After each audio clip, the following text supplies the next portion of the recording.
Hi everyone, welcome to my series on jazz improvisation. Before we get started, there's a few things we need to cover. Like the big question, why do we need to teach jazz improvisation to young people when we start teaching it to them in junior high? Well, the answer is pretty simple. It's the most important part, it's really the essence of jazz music. This idea of expressing one's feelings through our instrument, for me, is the core thing in jazz education we need to teach young people. So what do we mean when we say jazz is an oral tradition? Well, what it means is that jazz music needs to be learned through listening and copying and imitating. Classical music is definitely a written tradition, which is why we can still play the music of Mozart and Beethoven. Jazz music is now starting to be written down a lot, but we still have to try to learn jazz music as if it were a language unto itself. What do I mean by that? Well, I speak English. My parents spoke English, and when I was a little fella, I learned how to speak English from listening to my parents.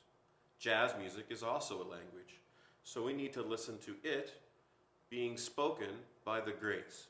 Count Basie, Duke Ellington, John Coltrane, Charlie Parker, Miles Davis, just to name a couple.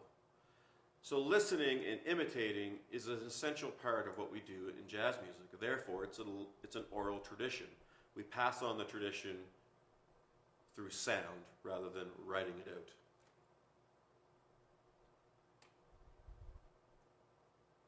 So how do I make that a living thing in my jazz classes? Well, I demand that kids learn stuff off recordings, especially my drummers, although we're not talking about that right now.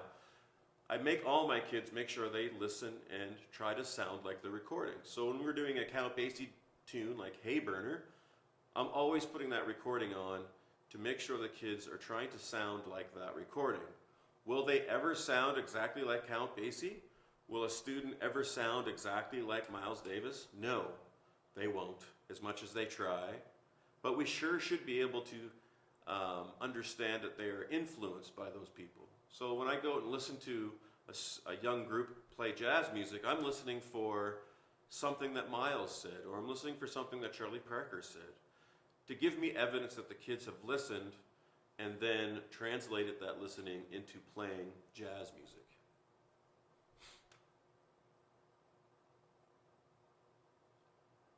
And this is one of the things kids really get stuck on. They get stuck on the idea of, well, I don't want to sound like someone else.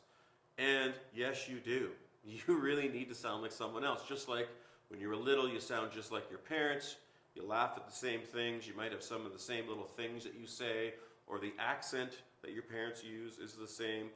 Same thing with jazz. We got to try to steal that accent and try to take that culture of jazz and make it ours.